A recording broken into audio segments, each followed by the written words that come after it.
Welcome to the Remembering a Life podcast. I'm your host, Holly Ignatowski, and today we're talking with Terry Werth, editor and author of Navigating the Pandemic, Stories of Hope and Resilience, a collection of essays about love, life, and loss during the pandemic. Terry embarked on this project soon after the pandemic began, seemingly anticipating that COVID-19 would have a significant and long-term impact on the way we live. Welcome, Terry, and thank you so much for joining me today. Thanks, Holly. You were inspired to create this book, as we said, very early on in the pandemic when most of us thought, if we just stay home for 2 weeks, this thing will go away. How did you know? What was your motivation? Well, my motivation was really, it became personal to me and real when, as a funeral celebrant, I saw those refrigerator trucks sitting in the parking lot of Elmhurst Hospital in New Rochelle, New York, on the national news. I had been in Rochelle a few weeks earlier speaking to funeral directors, and that coincidence made it seem oddly personal to me. I thought of the families that were separated from those who had died, unable to gather and to grieve with the support of family and friends, and I began wondering who was helping them and what could I do. I recognized almost immediately that the multiple losses we were all experiencing were registering as unrecognized, unresolved grief. And this was a new and unique kind of grief and a new level of loss for all of us. You mentioned that in your intro, the picture of the refrigerator trucks like you just described. And you also mentioned just now new types of grief and loss that we're experiencing since the pandemic. What are some of those new types of grief? Well, all of the things that each of us have lost, the ability to gather, the ability to shop, the ability to travel, the ability to attend funerals and weddings and graduations. Every single one of those losses registers within us psychologically as grief. And I think very few of us have experienced that level, that intensity of grief in our lives. How long did the book take you from start to finish?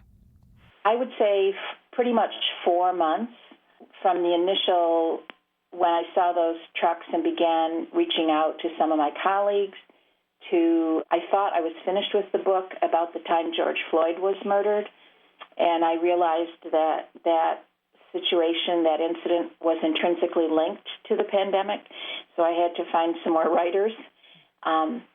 It was about 4 months, beginning to end.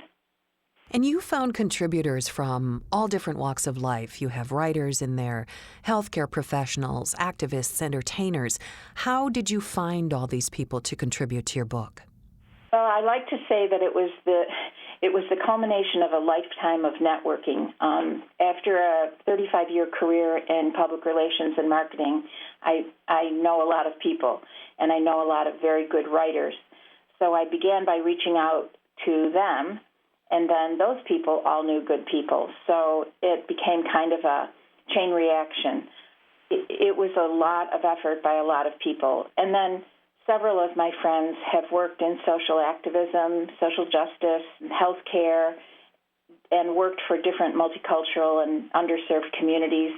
And I reached out to those people. Kathy Roma, who has had a 30-year project in the correctional facilities in Ohio with her prison choirs, Maria Sutton with migrant farm workers, Jim Sutton with the homeless, Ida Perez with underserved Puerto Rican community. So I knew a lot of really good people, and everybody was very generous with their willingness to contribute. It was clearly important for you to include a diverse amount of voices, a lot of different voices in this book. Did you originally set out looking for that, or did it kind of organically grow for you? I would say you're correct in that description. It grew. I began with the initial focus on those families that had lost loved ones and weren't able to be together or have the normal grieving process with their funerals and their families. But then I began to see how differently the pandemic was affecting different groups of people. And there was this intersectionality between disparities that had been existing already and that we knew were there, but maybe we didn't really validate them or address them. And so it just kind of grew out of my awareness of how differently the pandemic was affecting people.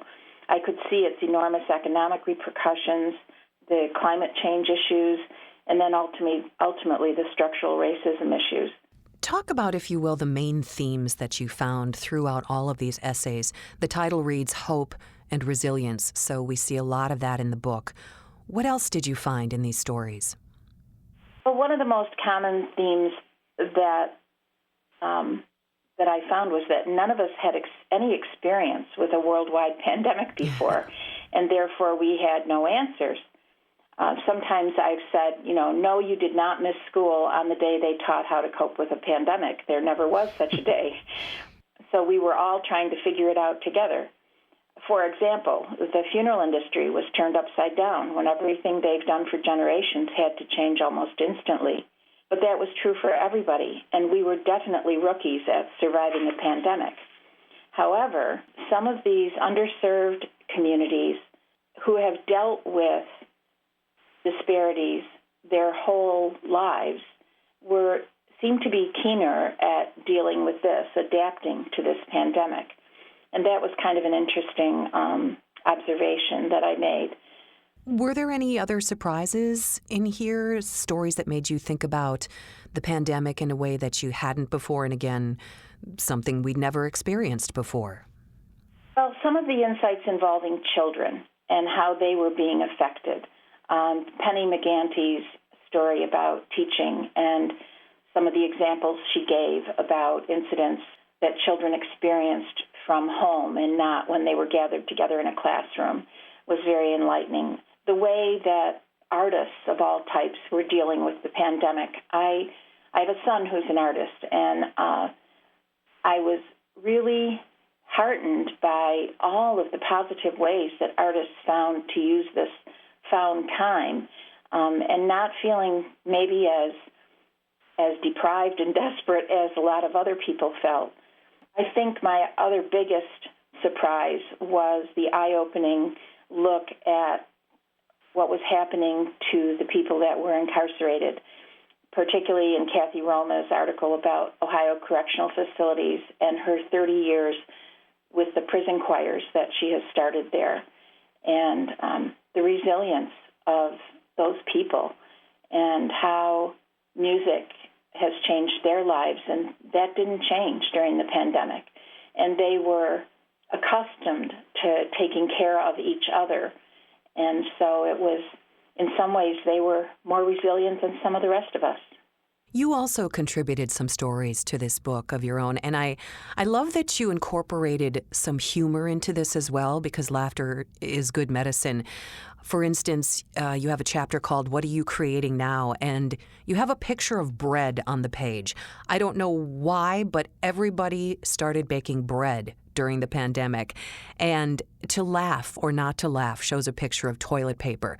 But as you mentioned, there were, artists had to keep creating and finding a way for relevancy. And maybe you could talk about some more of the ways that artists found a way to thrive in this pandemic.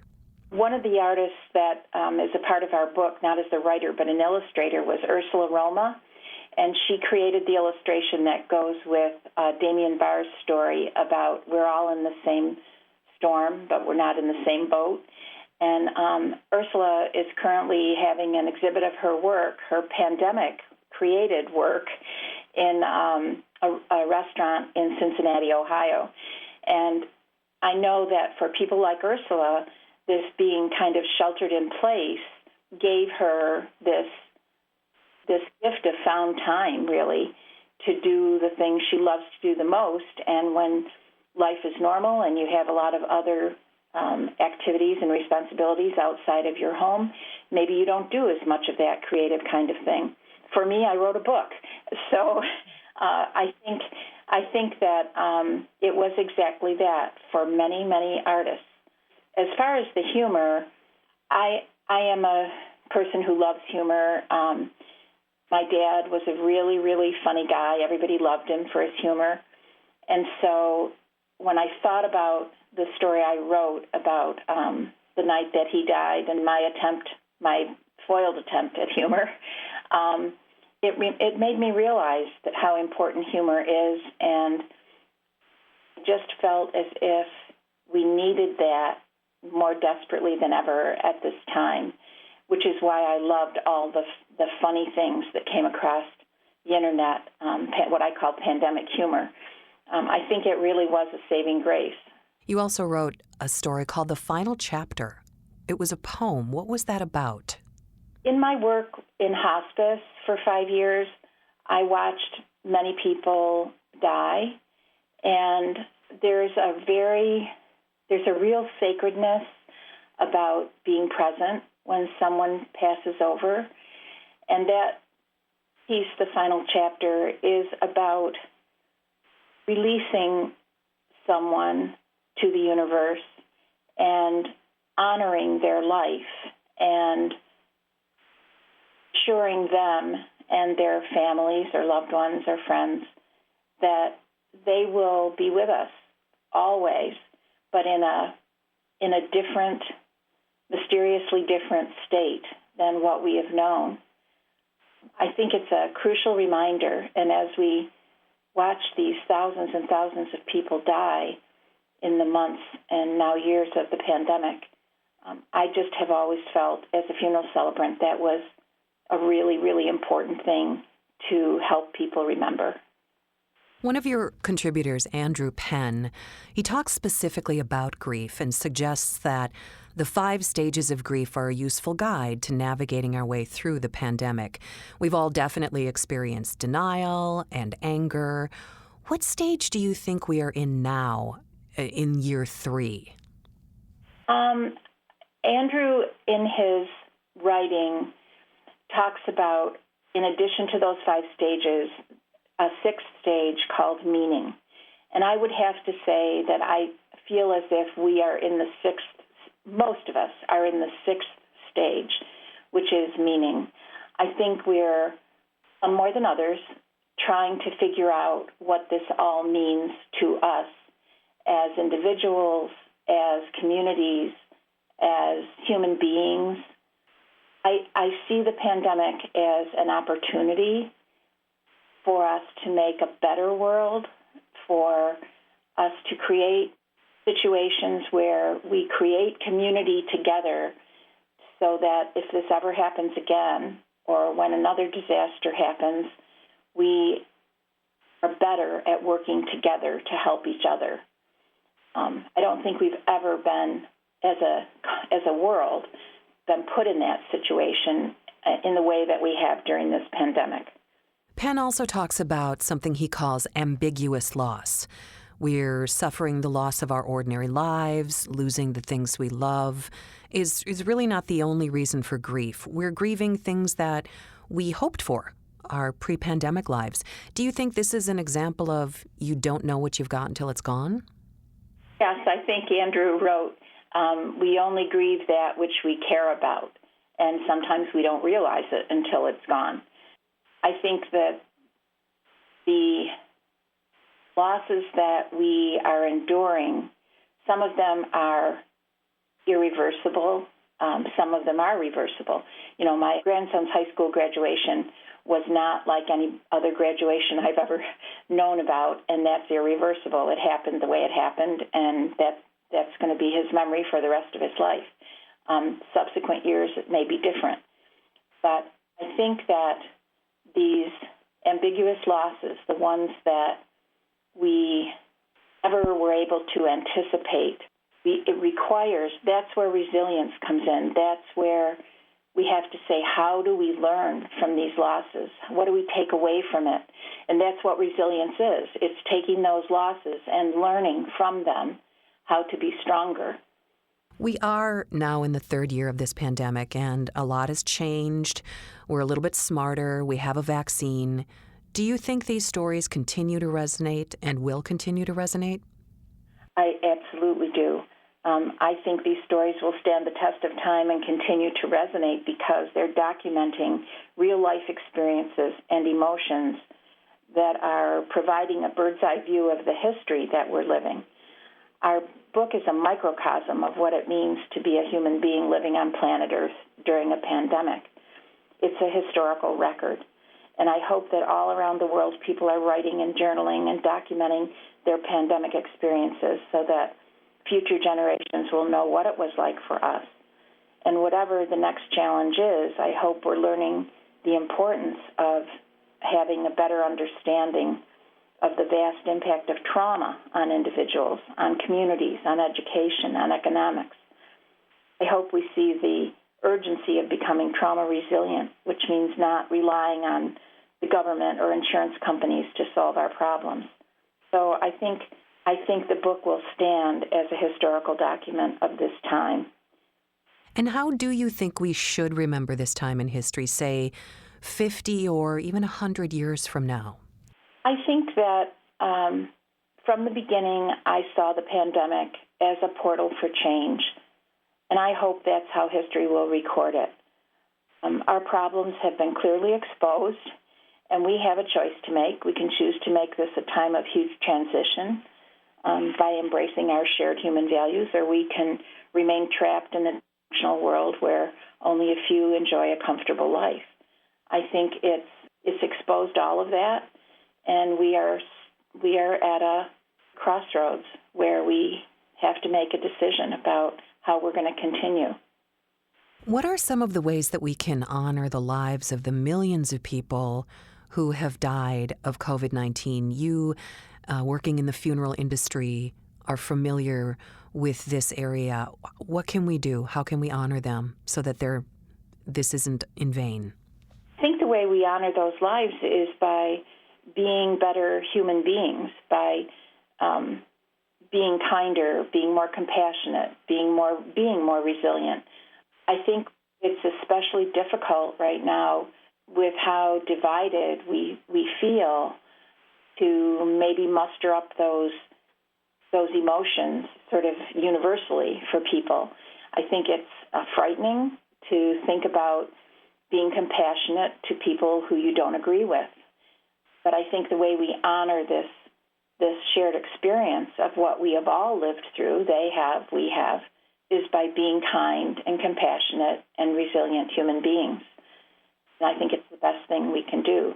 I think also by learning how to be more adaptable. I think that the changes we've been asked to make have been huge in the grand scheme of things. But I think it's easy to be sort of stuck in a rut of what you're used to doing and not being so comfortable to look at other ways to do things. And I think this has forced us to become more resourceful and more adaptable. And I think those are very important qualities. Mm-hmm. Another one of your contributors, James Sutton, has a chapter called Discovering Hope in Desperate Times. He says, it has been said that a person needs just 3 things to be truly happy in this world: someone to love, something to do, and something to hope for. The pandemic has robbed so many of all of those things. Will we get them back? Will they be better than ever? You know, it's hard. I was thinking about this just yesterday. It's hard to imagine what the last 2.5 years would have been like without the pandemic, what Andrew called our ordinary lives. It's almost hard to remember what they were like. We have this longing for it, but in a way it's hard to remember what that was like. I think that in the future we will find new reasons to be hopeful and new reasons to be grateful. And I think sometimes the little things will become more important than the really big things. I think the pandemic has changed our perspective, and I think that's going to be a lasting effect. Is that the silver lining in the COVID-19 pandemic? Are there more positives that you can talk about? You know, I smile when I hear you ask that question because it's one I've answered before. 12 years ago, when I underwent treatment for stage 3 triple-negative breast cancer. Reflecting on that experience, I said that I believed I had received some gifts from my cancer, and people would say, "Really? Gifts from cancer?" Well, they're the same gifts I think we're receiving from the pandemic, if only we're willing to recognize and embrace them. Author-educator Alan Wolfert described it perfectly as the gift of mortality awareness. The anxiety, loss, grief, and trauma we all experience with cancer or a worldwide pandemic can make us better at living, better at being present and appreciating each moment. This pandemic can usher in feelings of deep gratitude for friends and family, for nature and community, but most of all, it can strengthen our human connectedness. And as I think about the 51 stories in our book, I am sure those are the silver linings of this pandemic. Terry, who are you remembering today? I am remembering all of the people whose bodies filled those refrigerator trucks in New Rochelle, New York, in early 2020. Their lives are a testimony to the fragility of human life and the reason that we should live every moment to the fullest. Thank you so much for joining me today, Terry, and for sharing these stories of hope and resilience during a very, very dark time in our history. And I think this will be a good go-to book in the years to come as well. Thanks, Holly. Stay safe and be well. You too. And thank you to all of you for joining me today. To enter to win a signed copy of Terry Werth's book, Navigating the Pandemic, Stories of Hope and Resilience, visit rememberingalife.com/giveaways. For more information about Terry's book, visit dandelionbook.com.